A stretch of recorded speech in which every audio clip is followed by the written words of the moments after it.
Devenir astronaute est le rêve de nombreux enfants. De longues années d'études et des critères de sélection drastiques en décourageant cependant plus d'un. Mais nous continuons tous à suivre avec admiration les décollages des fusées et les évolutions dans l'espace de Thomas Pesquet. De fait, depuis la guerre froide entre les États-Unis et la Russie entre 1945 et 1975, maîtriser l'accès à l'espace est un enjeu majeur pour la plupart des économies, aussi bien pour des raisons d'image que scientifiques. Qui n'a pas en tête l'image de Neil Armstrong, le premier homme à fouler le sol de la Lune le 21 juillet 1969, plantant victorieusement le drapeau américain sur le plancher lunaire. Mais si cette image est aussi populaire, c'est aussi parce qu'elle fait l'objet de discussions houleuses. Plus d'un Français sur 10 croit que les Américains n'ont jamais marché sur la Lune, selon un sondage IFOP de 2019. Les raisons en sont diverses et nous les verrons en détail. Mais tout d'abord, il faut prendre en compte le contexte de l'époque, au cœur de la guerre froide, où la propagande est omniprésente. Les populations sont méfiantes et ont l'habitude que les gouvernements embellissent la vérité, comme pour la guerre du Vietnam ou le Watergate, dans le but de défendre leur position sur la scène internationale. Par ailleurs, cette mission Apollo n'avait pas de véritable but scientifique autre que de produire des images et ramener les astronautes vivants, ce qui a pu paraître comme superficiel et vain. Au rang des principaux arguments des conspirationnistes, le fait que le drapeau américain ondule, comme sous l'effet d'une douce brise dans l'atmosphère extraterrestre, pourtant bien dépourvue de vent, ou l'absence d'étoiles sur les photos. C'est sans doute les plus connus, mais nous allons ensemble en décortiquer quelques-uns. En 1974, paraît le livre de Bill Kaysing. Nous ne sommes jamais allés sur la Lune. L'escroquerie américaine à 30 milliards de dollars, dans lequel il développe la théorie selon laquelle les photos ramenées par les astronautes du premier alunissage et de la première sortie spatiale réussie auraient été montées de toutes pièces par la NASA, dans une base militaire secrète installée dans le désert du Nevada avec la complicité d'Hollywood et de ses effets spéciaux. Les détracteurs du « petit pas pour l'homme, grand pas pour l'humanité » basent leurs arguments à la fois sur des éléments visuels tirés des photos et vidéos des astronautes, mais aussi sur les enjeux du voyage. Voyons tour à tour les principaux sujets qui dérangent. Tout d'abord, le drapeau. Sur les photos, on dirait bien que le drapeau flotte, mais il n'en est rien. Maintenu par une tige métallique et froissé par le long vol, le drapeau conserve rigoureusement la même position d'une photo à une autre. De fait, il n'est pas possible que le drapeau vole au vent, puisque le vent n'existe pas dans l'atmosphère, où tout ce qui est inanimé reste rigoureusement immobile. Ces photos soulèvent un second point de divergence, les étoiles. Pourquoi n'en voit-on pas sur les images ? Ne devraient-elles pas être plus brillantes et visibles que depuis la Terre, puisqu'il n'y a pas de pollution lumineuse entre autres ? Eh bien, François Forget, astrophysicien et directeur de recherche au CNRS, nous dit « Le sol lunaire est éclairé par un soleil très puissant, qui n'est pas atténué par les nuages ou l'atmosphère, un peu comme un soleil éblouissant en plein désert. Ni l'œil humain, ni un appareil photo n'ont la sensibilité suffisante pour distinguer les étoiles. C'est un peu comme un stade de foot éclairé la nuit, la lumière est si forte qu'on voit la pelouse et les joueurs, mais pas les étoiles. » Enchaînons avec les problèmes pointés sur les images et sur l'une des images les plus connues, la fameuse empreinte de pas de Buzz Aldrin. Les non-croyants ont souvent pointé du doigt du fait qu'elle est trop parfaite, trop théâtrale, mais cela s'explique très facilement.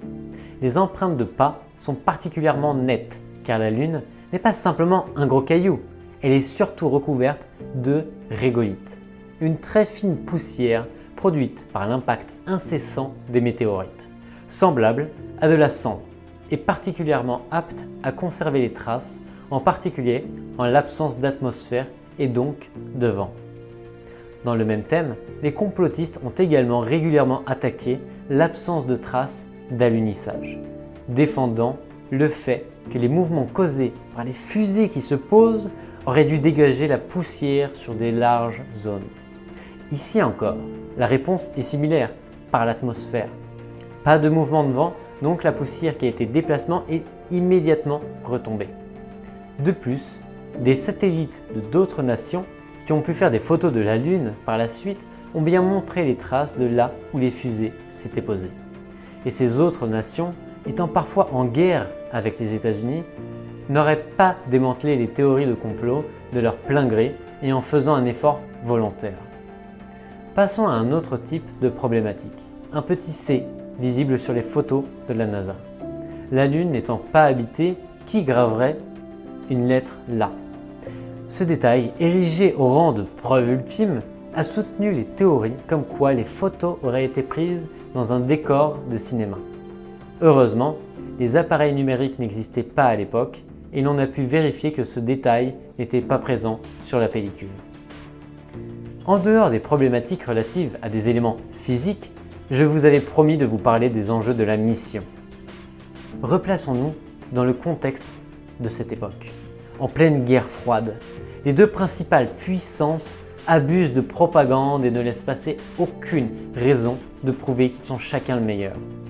Les risques que les États sont prêts à courir pour ajouter au succès à leur tableau de victoire sont alors bien plus élevés qu'en temps normal. La course à l'espace débute en 1955 et il faudra 2 années pour mettre en orbite un satellite. Pourtant, dès 1969, aussi bien les États-Unis que la Russie sont déjà prêts à envoyer des hommes dans l'espace et sur la Lune. Ce grand saut en avant, couplé au fait que la trajectoire de la fusée de Buzz Aldrin devait traverser la ceinture de Van Allen, une zone à la sortie de notre atmosphère terrestre contenant une telle densité de particules énergétiques et aux radiations mortelles, exacerbe les doutes des aficionados de la théorie du complot.